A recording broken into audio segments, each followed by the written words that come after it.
हरिओम. लाओत्सेचा ताओबोध. योगदास श्री जयगणेश जोशी यांचे प्रवचन. तुलना दुःखद. लाओत्से सांगतो की म्हणून उच्च वर्तणूक ही सामान्य जनतेच्या आधारावर अवलंबून आहे आणि उच्चपदी विराजित होणे हे खालच्या थरातील पायावर अवलंबून असते. ज्ञानी सांगतात की कधीही वरच्या पायरीकडे पाहून जगू नये, कारण वरच्या पायरीवरच्या लोकांबद्दल आपल्याला मत्सर, द्वेष, असूया निर्माण होते. तसेच खालच्या पायरीकडे पाहूनही जगू नये, कारण त्यांच्याकडे पाहून आपल्यात अहंकार निर्माण होतो. यास्तव नेहमी आपल्याच पायरीकडे पाहून जगावे, त्यात समाधान असते. मत्सर, द्वेष, असूया, अहंकार दुःख देणारे आहेत. तुलना नेहमी दुःख देते. तुलना केली की इतरांमधील स्वतःमधील गौणत्व जाणवते आणि वर्चस्व जाणवते. या दोन्हीही गोष्टी दुःख देणाऱ्या आहेत. अशा तुलनेने आपण जीवनाचा कधीही निर्लेप, निर्भेळ, निरागस, नैसर्गिक आनंद घेऊ शकणार नाही. त्यात समाधान नसते. माणसाला त्याच्यातील गौणत्व आणि श्रेष्ठत्व तेव्हाच ज्ञान होते जेव्हा तो त्याची इतरांशी तुलना करतो. तोपर्यंत त्याला हे माहीत व्हायचे कारण नसते. केवळ या तुलनेमुळे तो सदा दुःखी असतो. या तुलनेमुळे कधीही सौख्य मिळत नाही. तुलना करताना स्वतःत गौणत्व जाणवले की त्याला दुःख होते. आपल्यात किंवा आपल्याकडे हे असे का नाही? आपण काय पाप केले? आपल्यात असे काय कमी आहे की इतरांकडे असलेले आपल्याकडे नाही? त्याच्यात न्यूनगंड निर्माण होतो. हा न्यूनगंड निर्माण व्हायचे मुख्य कारण म्हणजे त्याच्याकडे नसलेले इतरांकडे असल्यामुळे इतर त्याच्यापेक्षा जास्त सुखी आहेत अशीच त्याची भावना होते. त्यामुळे त्याला स्वतःमधील गौणत्वाचे दुःख होते. परंतु लक्षात घ्यावे की कोणत्याही भौतिक गोष्टीने कोणीही कधीही सुखी नसतो. प्रत्येकाला ज्याचे त्याचे दुःख माहीत असते. इतरांना ते माहीत नसते इतकेच. श्री रामदास स्वामींनी प्रश्न विचारून ठेवला आहे, जगी सर्व सुखी असा कोण आहे?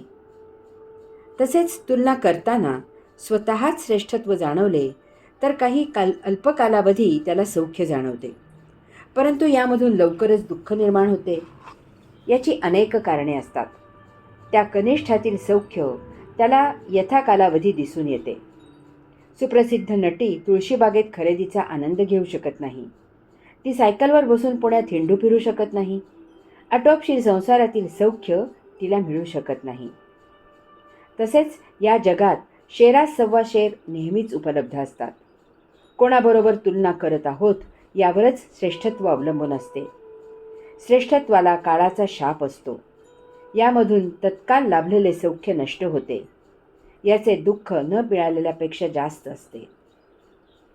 लाओत्सेला सांगायचा मुद्दा असा आहे की हे जग द्वंद्वावर आधारित आहे. येथे कमी जास्त हे असायचेच.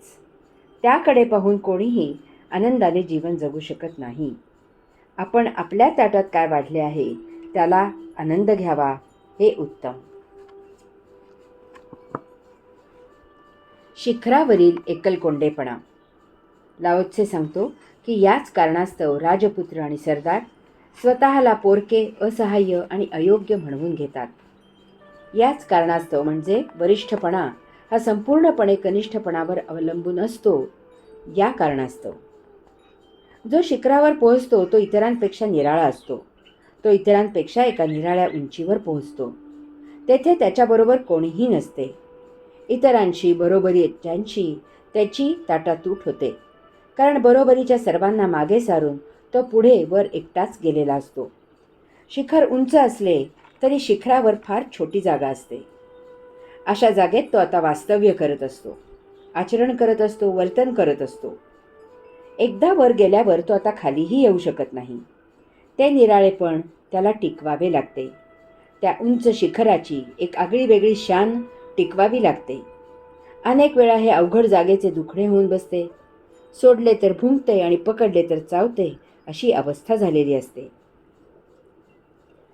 पुण्यातील काकासाहेब गाडगीळ म्हणजे अनंतराव गाडगीळ यांचे आजोबा यांची एक आठवण आहे. ते पंजाबचे राज्यपाल होते.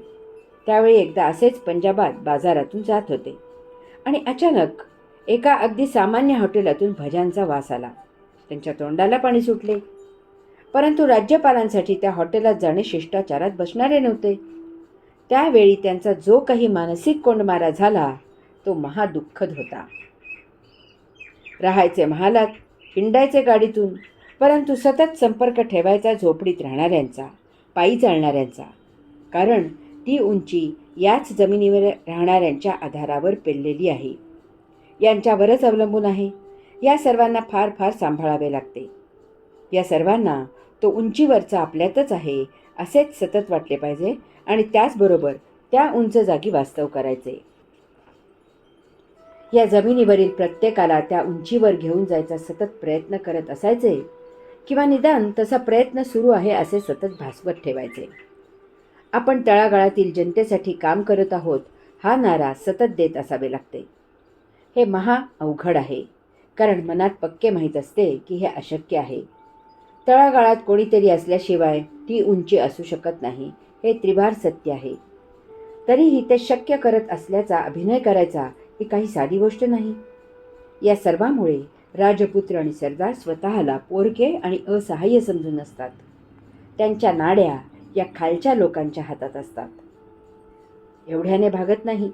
त्या उंचावरील व्यक्तीला खालच्या व्यक्तींना सांगावे लागते की खरे पाहता माझी त्या उंचावर जायची लायकी नाही, परंतु केवळ तुमचे पाठबळ आहे म्हणून माझ्यासारखा अयोग्य माणूस त्या उंच जागी गेला आहे.